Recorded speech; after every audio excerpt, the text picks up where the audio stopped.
आज आपण चटपटीत असं आवळ्याचं लोणचं तयार करणार आहोत। साधी सोपी रेसिपी आणि घरच्याच साहित्यात तयार होणारं झटपट आवळ्याचं लोणचं। चला तर मग रेसिपीला सुरुवात करूया। त्यासाठी मी इथे पाव किलो एवढे आवळे घेतलेले आहे। हे डागविरहित आवळे घ्यायचे आहेत। आता हे स्वच्छ धुवून घेतलेले आहे। चाळणीवरती 10 मिनिटं वाफवण्यासाठी ठेवायचे आहे। तोपर्यंत आपण इथे अर्धा पाव एवढ्या मिरच्या घेतलेल्या आहे।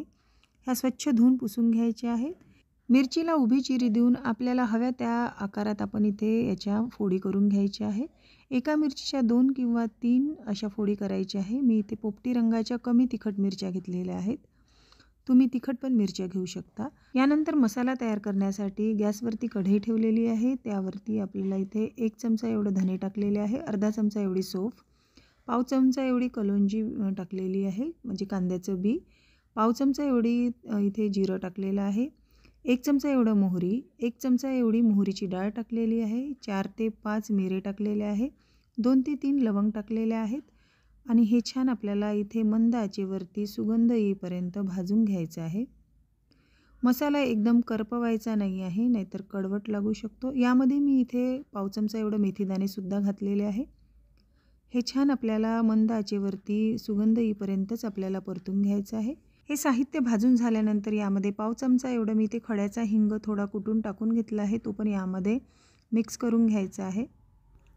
हे सर्व साहित्य छान भाजून झालेलं आहे। आता हे थंड होण्यासाठी आपल्याला बाजूला काढून घ्यायचं आहे प्लेटमध्ये। 10 ते 12 मिनिटं झालेले आहेत। आवळे छान वाफवून घेतलेले आहे। हे आपल्याला थंड होण्यासाठी बाजूला काढून घ्यायचे आहे।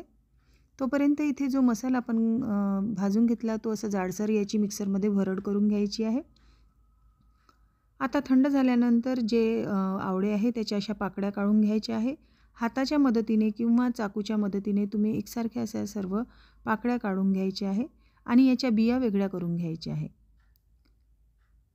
आता ह्या फोडी थोडे आपल्याला 5-10 मिनिटं उन्हामध्ये वाळवून घ्यायचे आहे, म्हणजे याचं पाणी पूर्ण उडून जाईल अशा पद्धतीने आपल्याला थोड्या हलक्या सुकवून घ्यायचे आहे। कढईमध्ये मी इथे जवळजवळ 1 वाटी एवढं तेल गरम करून घेतलेलं आहे। तेल छान थंड झालं। आता कोमट तेलामध्ये हा मसाला टाकून घ्यायचा आहे। चवीनुसार आपल्याला मी ते 1 चमचा एवढं तिखट घातलेलं आहे, अर्धा चमचा एवढी हळद घातलेली आहे आणि इथे आपल्या चवीनुसार मीठ, म्हणजे मी इथे 2 चमचे एवढं मीठ घातलेलं आहे। लोणच्याला थोडं मीठ जास्तच घालावं लागतं। आता हे सर्व मिक्स करून घ्यायचं आहे। आता हा मसाला पूर्णपणे थंड होण्यासाठी आपल्याला ठेवायचा आहे। जवळजवळ 2 तास आपल्याला हा मसाला पूर्ण थंड झाला की यामध्ये जे आपण आवळे आणि मिरची आहे ते यामध्ये टाकून छान मिक्स करून घ्यायची आहे। सर्व फोडींना मसाला व्यवस्थित लागेल अशा पद्धतीने आपण छान याला मिक्स करून घेतलेलं आहे। छान आपलं चटपटीत असं आवळ्याचं झटपट लोणचं तयार झालेलं आहे। हे तुम्ही पहिल्या दिवसापासूनच खायला घेऊ शकता। आता इथे काचेच्या भरणीमध्ये छान काचेची भरणी धुवून पुसून उन्हात वाळवून घ्यायची आहे। हिंगाची त्याला वाफ द्यायची आहे आणि त्यानंतर हे लोणचं भरून ठेवायचं आहे। फ्रीजशिवाय सुद्धा हे लोणचं बाहेर वरतीपर्यंत आपल्याला हवेचा संपर्क येऊ नये म्हणून लोणच्याला वरपर्यंत तेल भरून ठेवलं की फ्रीजशिवायही लोणचं हे 5-6 महिने टिकतं। लोणच्याची रेसिपी आवडली असेल तर लाईक शेअर करा। नवनवीन रेसिपी बघण्यासाठी चॅनलला सबस्क्राईब करा। व्हिडिओ पाहिल्याबद्दल खूप धन्यवाद।